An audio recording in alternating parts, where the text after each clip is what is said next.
Alright, what's up y'all? So today I'm back with a new video, and today we're going to talk about photography. We are going to do a breakdown. So you guys know I've done a breakdown before. It was a cinematography, filmmaking breakdown of a shot that I did. So I thought, why not do the same for some of the photos that I have on Instagram? So today I'm going to pick two photos out of my IG that might seem or look a bit complicated to recreate, and I'm going to tell you how I did it and show you, well, I can't really show you because again, we're confined right now, but I'll try to tell you and show you how I made those shots happen. And if I can remember where I took them, I'll give the location as well. So, all right, let's get started. Let me get my phone there. So this is a shot that I took about over a year ago, actually. I was shooting with my boy from he's from BC, but I think at the time, well, he's from Ottawa. He moved to BC, but I think at the time he was living in China. He travels a lot, and I think he's a creative director. So he was coming to Ottawa, I think probably to visit family, and he wanted to go around and shoot. So we decided to just go and shoot, right? Just take some visuals in Ottawa. So we found this place. It's a beautiful place. There's like these beautiful big white walls and these like long white hallways. So I found one of those hallways, and I had shot there before actually. It's downtown in Ottawa, close to Chinatown. So I found the location and I took some very nice photos of it, including that photo. But when I got to my computer and saw the photo, I felt like there was something missing. So at the beginning, the photo itself, he was actually not blurry in the photo. He was actually very sharp in the photo. And I wanted to just add something cooler to the photo itself. So I was like, what could I add to the photo to make it different, to make it unique? So I decided to add the blur. So the blur was actually done in post. So basically I went on Photoshop. I went on Photoshop, and then on Photoshop, you have a blur tool.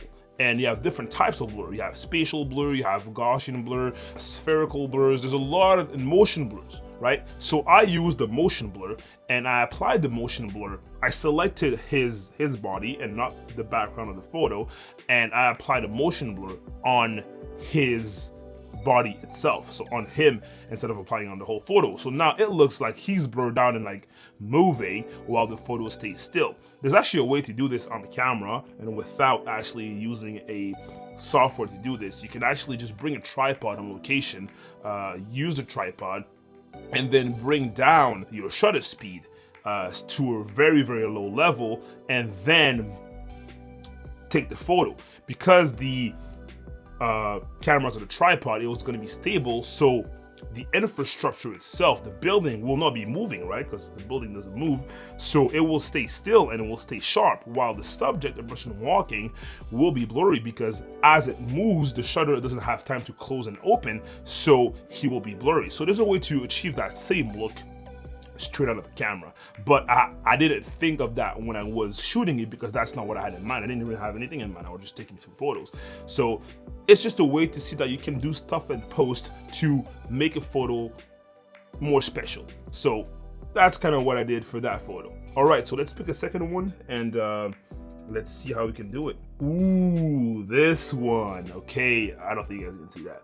But so this photo, actually, I've got a lot of people hitting me up that have hit me up multiple times asking me how I took this photo. So basically, it's a photo of my friend Dini, basically like falling, looks like he's falling into the water in a big like river or lake or something, right? So we took that shot probably like 2 years ago. So I was shooting with him, just exploring, because we do that a lot. We just create and explore, and we were doing that, and then we got to this place. I think it was just like docks where you have like boats and stuff, and then it was close to sunset, so the sun, the sky looked beautiful. The sky looked amazing, and I was like, yo, we could take a photo of you and the sky, something with you in the sky, right? And I'm like, okay, let's do that.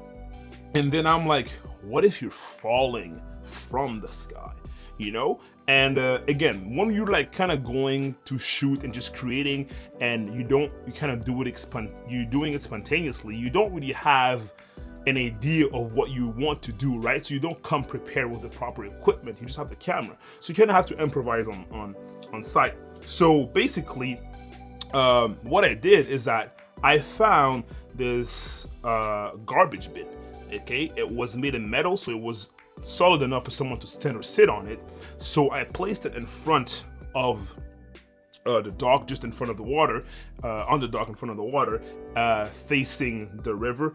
And I told Dini to kind of like go on it and kind of like do this, pretend to like he's falling, and I would just click shots. Now think again, I don't have a tripod, so it's kind of hard, and I just try to stay still. So I took that photo of him falling, obviously with the garbage bin in front of him. With him on the garbage bin. And then I told him to move out the way and to move the garbage bin out of the way. But I was still stay at the same spot where I was. And then I took another photo of just the dock with the water and nothing else, right?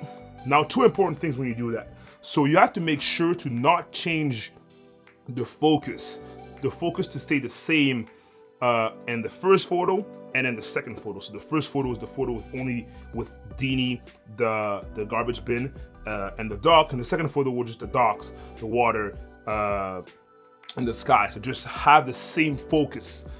Don't change the focus and take those two photos. Another thing is that you have to make sure to stay relatively in the same space and not move as much as you can. You know, obviously, if it was best case scenario, instead of using my hands and my body, I would use a tripod that would be more still, so I would have the exact same shot, so it wouldn't be that hard in post. But I didn't have that, right? So I took those two shots. Then I went into Photoshop. I took that first photo, and then I took Dini from the second photo. I only took him I didn't take the garbage bin, and then I copied him into the second photo where there's nothing, right? So now it kind of looks like he's falling from the sky, but it looks like he's falling in the docks, right? Because the dock is still there, right? You still see it. So I was like, what if I make the docks disappear entirely and make it looks like he's falling out of the sky into the water? You know, I didn't know how to do that. That's the thing too. Like a lot of the things that I do when it comes to these things, I learned how to do them by just trying them out. So I'm like, okay, how am I gonna do that, right? So I'm like, okay, I have an extensive amount of water in the photo already because I had the photo of just the docks and the water. So I'm like, what if I take that same water that's there and the photo and just try to put it over the docks, and somehow with like a bit of brush tools, you know, a bit of smudging things, a bit of like making things a bit blurry, I make it seamless enough so that it looks like it's the same water. And that's what I did. I copied a bit, I copied a lot, I did some brush tool, I smoothened things out a little bit and made it look like there was no docks at all in the first place. Because I was like, if you don't see the dock ever, you will never know that there was a dock there. So you're not going to be looking for one. It doesn't have to be exactly perfect because your mind won't be looking for the docks, right? So that's what I thought of doing, and that's what I did. And I think that a lot of times we think that things are harder than they are, but you just got to try it and then you'll figure it out. So yeah, I don't think that I missed any details. So yeah, so basically this is how I achieve both of these shots. If you guys like this video, don't forget to like, don't forget to subscribe if you guys want to see more of me, and comment what you guys thought. Did you guys like these shots? Did you guys thought it was made another way? Whatever you guys want to say, just put it in the comment section. If you guys want me to do more breakdowns like this for photography and some of my shots that I did and how I did them, tell me, let me know, and I'll do more, okay? But it's everything for today, and you guys have a good day. I'm out. Peace.